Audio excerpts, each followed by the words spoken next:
On this episode of Wizard of the Arts, I wanted to share with you my creative process. And what I've done is I've broken my creative process down into 5 distinct phases. We're going to talk about the first phase in this video, which is gathering reference. When we gather reference, we're looking for inspiration.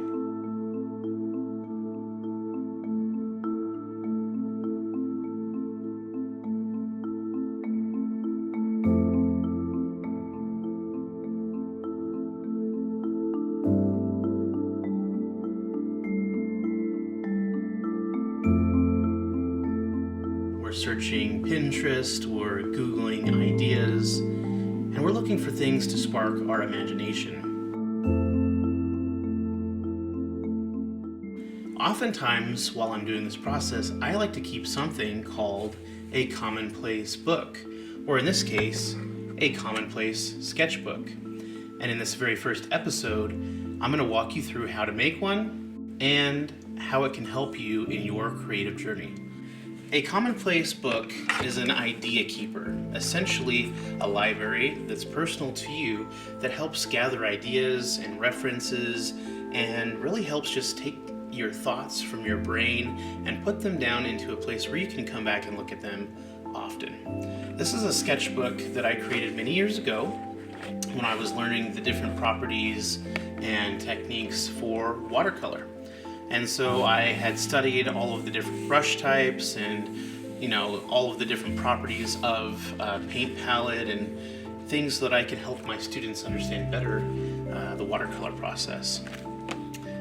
In here I've got lots of doodles and renderings. I've got different brushes doing different techniques, some cool vocabulary. I love this page. I used many different techniques, wax resist and dry brush, or putting salt or alcohol into the paint to achieve different effects. I love this particular exercise. I wanted to learn how to paint light better during the dark, and so I watched a tutorial and kind of walked through my own process of how to create light in darkness so that I could prepare for the painting of my hobbit hole, which was very cool. More terms, but you can see what I mean. It's a place that I can come back to often. I can reread my notes. I can look at these interesting experiments that I've done with different watercolor techniques, wet into wet, some teacher notes. But yeah, this entire book is filled with experimentations and different media types. This was my printmaking course that I was studying for. But this is a really cool resource or a library that I can come back to now for years, and it's something that honestly I had a lot of fun doing.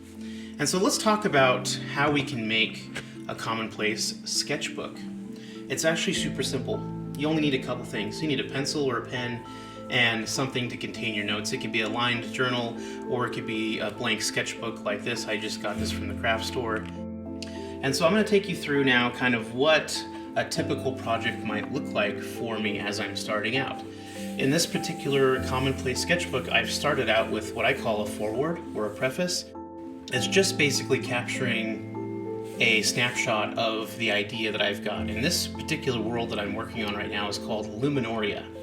And so I've put in, it's essentially a contrast between light and shadow, and I really want to play off of that idea. And so I'll take you through now. Every project that I work on, I always start with something like this. It's called an idea tree or a brain map. And basically all of your ideas stem from this central theme, and mine is Luminoria. And so I've got all these little offshoots of different ideas that I've had over the years as I've developed the story and the concept. And so I've started putting little notes in here, and I've got some space that I can come back and fill in to expand upon these ideas more. And then here's where the fun starts. So what I've done is I've gone through and I've gathered lots of reference images from places like Pinterest or Google for certain ideas, because all I'm trying to do right now is capture my ideas into my commonplace notebook. I can come back later and add in things like my notes or little sketches to help me really solidify these ideas. And so you'll see here at the top of these pages, I've got questions. And this first one is, what does this world feel like? And so I've got a couple reference images. I really liked the idea of containing power in some type of crystal, and so I've captured that and written some notes. I like this imagery of the contrast between the darkness of the arms and the hands and the fingers and this bright beam of light. And then I really like this concept of the armor kind of being almost mystical in a sense. The next question I ask myself is, what does this world look like? And so I've gone through and started to gather references for what I want Solmara, which is the kingdom of light, and Nixvaris, which is the kingdom of shadow, to look like. I've given myself some very interesting notes to make sure I stay on point, and then included images that I found through my reference searches. The next question is, what do the people look like? And so again, I'm separating them between the kingdom of shadow and the kingdom of light. I've got some of my artwork interspersed in here as well, so that I can start to kind of pull ideas together. Essentially, the people of the shadow are pale blue skin. They wield the power of the shadow. And the people of light are the opposite. They have this tannish skin because they're on the surface and in the light more often, and then they also have these really cool glowing tattoos which tell a story about their ancestors. And so you can look at somebody's tattoos and literally gain a genealogy of their family's history and their stories through the tattoos that are shown. The next question I asked myself is, what places exist in this world? And so I made a bunch of thumbnails based on these ideas that I had about different locations around Solmara and Nixvaris and in Luminoria, the world. And so what I've done is I've printed all of these out, and I've started just making some notations about what these places might look like, who resides in these places, what significance do they have in the story of Luminoria. And then here at the end, I kind of just have a section for more inspiration. So these are all of the rest of the images that I found. And I'm looking to see things like architecture, strong stone foundations, ominous looking architecture, so on and so forth. And then I found this really cool image on Pinterest, and it sparked an idea for a tapestry that I want to have displayed in this story. And the tapestry essentially contains the prophecy of Luminoria, which we'll talk about in a later episode as we continue to develop the world. But you'll see here I've got some more ideas. I found this really cool, interesting picture of a telescope or an observatory. And in my world, I also have an observatory because the people of light connect to their ancestors through the light of the stars. Now I want to talk to you about what's next. After I've gathered my references in my Worldbuilding journal, or my Commonplace sketchbook in this case, I can then start to make sketches and come up with some ideas. And so what I've done here is I've loosely started sketching out some characters. And you'll see here that not all of these are finished. I'm just trying to get the general idea of what a particular character might look like. I'm looking for poses, but I'm still keeping things really nice and simple and basic.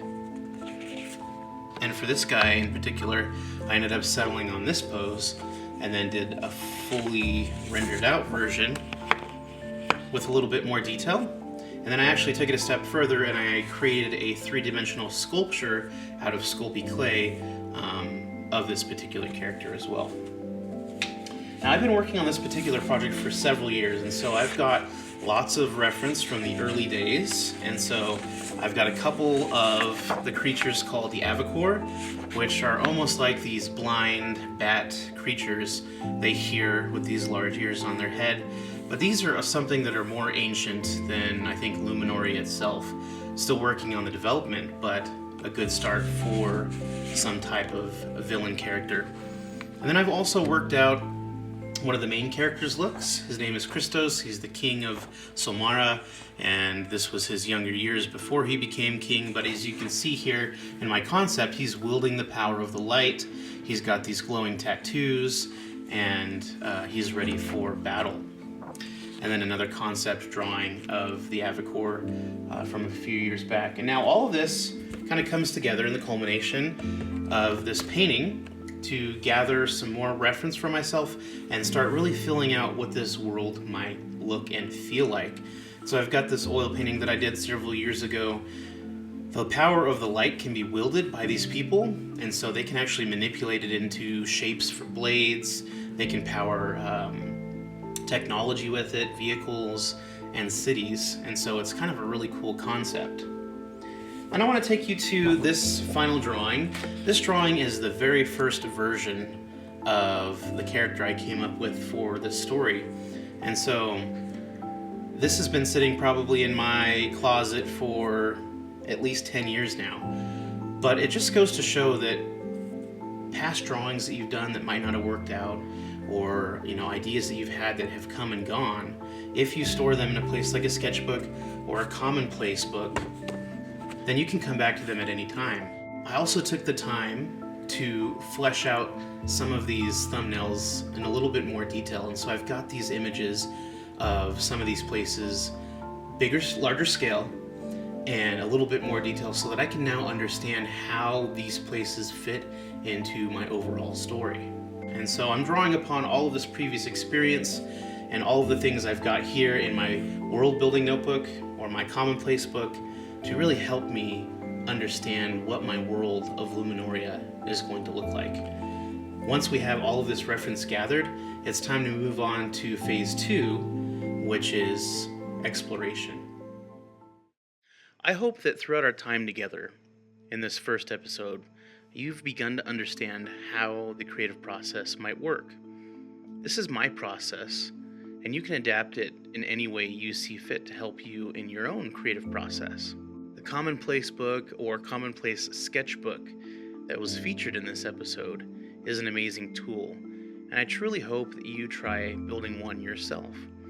You'll find, as I have, that your mind becomes sharper and that you're able to retain things because you can always go back and visit them again.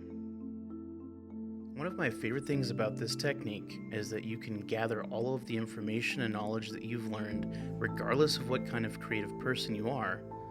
Drawings, pictures taken from the internet and printed off, or thoughts and quotes that you might have that come to your mind. You can store them all in one location and have them to come back to for years to come.